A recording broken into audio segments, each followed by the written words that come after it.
Good morning! For those who don't know me, my name is Martin and this is my Jambo a Bavaria 34 holiday. I'm on my way to the Azores. The passage to the Azores is not that easy because of the conditions in the north with low pressure systems, high pressure systems, changeable winds. The first bit is okay, so I'm sailing in the trade wind. Yeah, probably most time up to the wind, which is not that easy for a week or 8 days. So I already prepared my bunk in the salon. It's leeward side, so I will sleep there for the next 7-8 days, whatever it takes. Well, I'm looking forward to this cruise and also looking forward to see the Azores, which I missed a couple of years ago. I was on a similar course when I sailed from Martinique back to Germany, so there was a non-stop cruise, and this time I stopped on the Azores. Last time was so difficult because of COVID situation. 2 years later is obviously a little bit easier, so yeah, I'm looking forward to see the Azores.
All good coffee.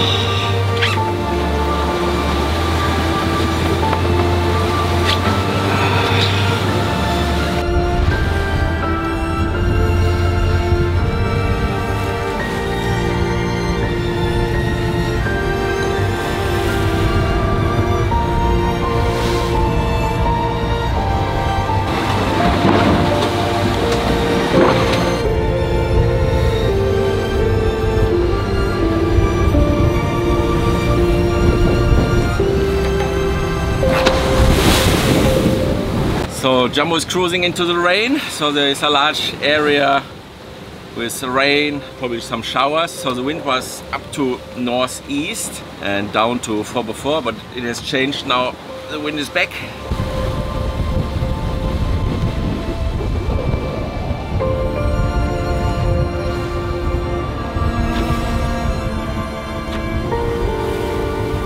It's looking quite well, but here starboard the next rain showers are coming in.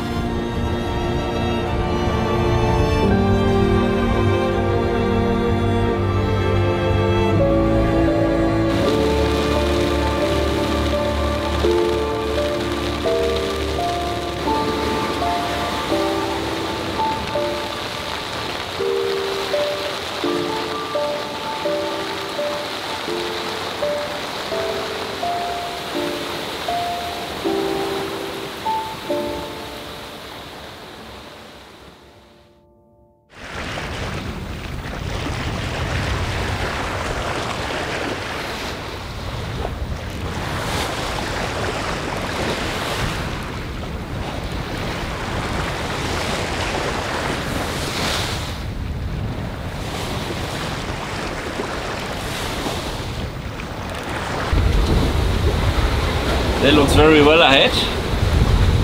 But the weather forecast is showing some rain. So we are obviously there where the green mark is. And if we look in our direction here, it might be that we catch some further rain, but actually it doesn't look like. The sea is a little bit rough.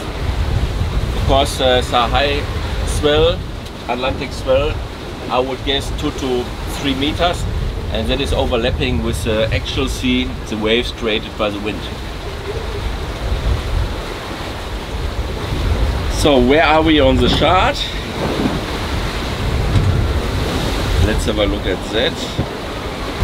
So we started south of Le Marin, then I had to tack against the wind, and then yesterday had a very good course, about 25 degrees. Of course the wind was partially up to east-southeast. Today it's different, so it's east and with a tendency to east-northeast, so we are just keeping on course north to north-northeast. So what I've put in my chart here is a waypoint, which is 500 nautical miles east of the Bermudas. That's what I would like to achieve. So it's 860 nautical miles to there in 18 degrees. And we have done about 310 nautical miles so far. If we get there, depends obviously on the wind. And let's have a look at that. Currently I'm using 2 weather models.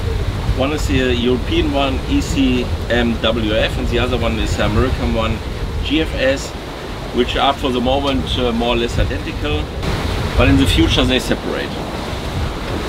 So let's go back to ECMWF. So what we see here is east wind 20 knots, and that's what I'm facing actually here. And let's have a look how that develops. And the different lines here, I think I've explained that in the past as different route proposals by the different forecast models. So let's have a look. East wind for the next few days, more or less stable, getting a little bit lighter, which is good. And then there might be a calmer zone, and then I stop that here. Then a low is coming in, which brings a lot of wind. Let's have a look at that. If we zoom into here, so we see 28 knots and the gust up to 37 knots. I need to see how we'll handle that. That's how it looks. So the wind forecast is supporting the strategy, getting to my waypoint in the north. I could go a little bit more at the wind, so beating the wind a little bit more. At the moment I set the angle at 42 degrees and sometimes 40, so I'm playing a little bit between 40 and 45. I could probably set it at 35, but that would make our boat a little bit slower. And there's a current running from east to west, and if I'm too slowly, then obviously it's pushing us out of the course line, and I would cruise with a reduced speed but would have a similar course. So I try to keep good speed in the boat and go not that hard at the wind, and so far it's working. Apart from that, everything is fine, and let's see how it goes.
Jambo has lost the mast, as we can see.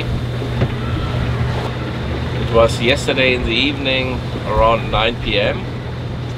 So we were beating the wind, but not that hard. And the sails were small, reduced them significantly. The wind was 6 × 4. And then something happened. I heard noise, not very loud, but it was knack knack. I could just see the wind speed, which was 35 or 38, something like that. Then in the next moment there was no wind speed displayed. And then I knew what has happened. So I lost the mast. So then I was up here, and the way it looked was that it just has fallen into the water, and I tried to get the mast back on board because I had some lines here still connected to the top of the mast, the boom lift for instance, and then I tried here with the winch to pull it up, but then I realized very soon that the mast was broken into 2 pieces, a little bit above where the radar was, or still is. So there was a mast broken, and then I decided, and that took me 45 minutes to get to that point, and then I decided to give up the mast and had my disc cutter to 20 volt, and then I cut all connections to the boat, and that took me another hour until that was done, because it needs to be done very carefully. You need to think where to cut first and what you want to cut at the end, and then obviously with a life belt connected to the boat, so that was very time consuming obviously and risky, but everything has gone very well. This is happening to you is not something you wish, it's not very nice, but on the other hand it's not the end of the world.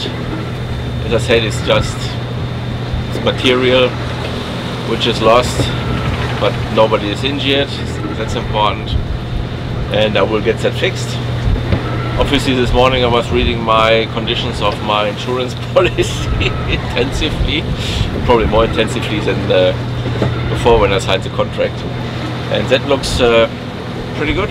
Obviously I have my excess charge which I have to pay, but the rest should be covered by the insurance company.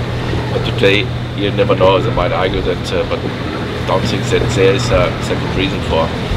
Because I was very carefully on the crew, so I knew this is very hard for the boat and for the crew, in this case just me, beating the wind with that list, that would have carried on probably for another 10 days. And I also know that is very hard for the material as well, and that was the reason why I tried to sail as conservatively as possible. Those final risks are always sailing with you, those things can happen, and this time it happened to me. I'm currently on my way to Sainte-Anne.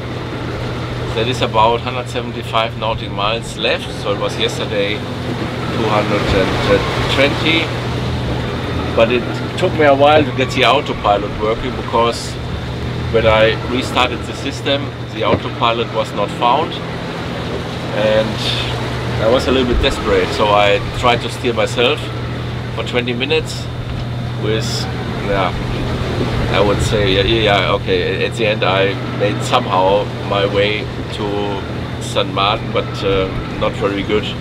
Maybe later on would have gone through the learning curve and would have been a little bit better. So I spent a lot of efforts in getting the autopilot back, and I took out the Triton here from here because it was dark.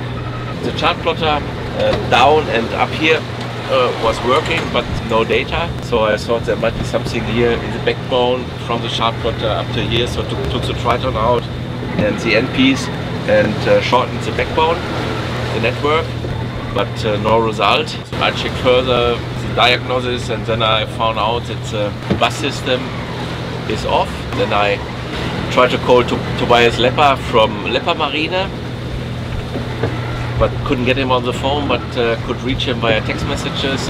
Tobias said it might be the fuse, because the network has its own power source, 12 volt. Then I was searching for that point. and indeed it was the fuse.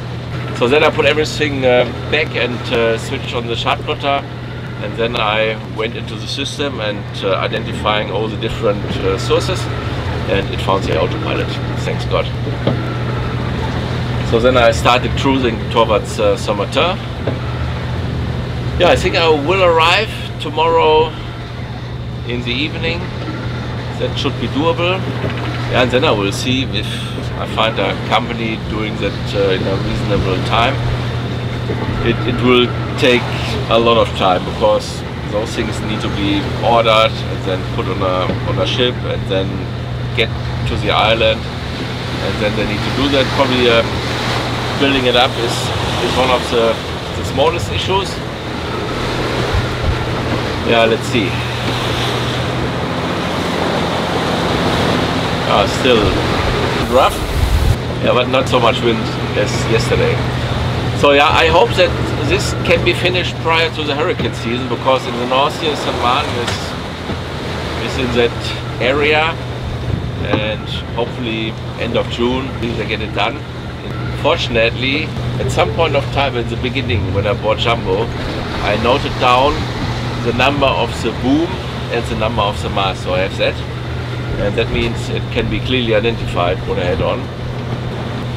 Yeah, let's see how quick that can be done. As I said, that's not the end of the world. Yes, it costs some money, but I guess in a couple of months or 3 months everything will be fine, and then I continue cruising, and I'm looking forward to that as well. Also, I'm a little bit down, but the biggest shock was actually in the morning, and then I thought about that and made a good plan, and yeah, now I'm in reasonable good mood. So let's see.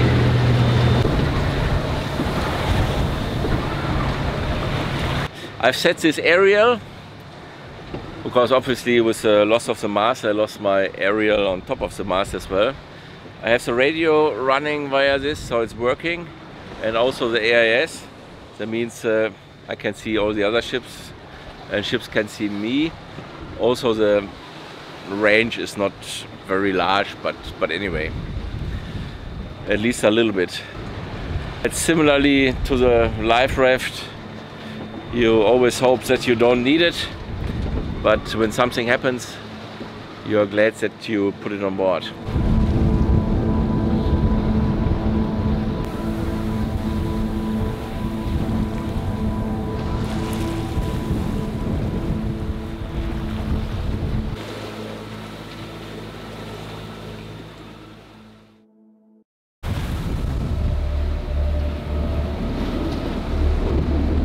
Sainte-Anne ahead. Anguilla.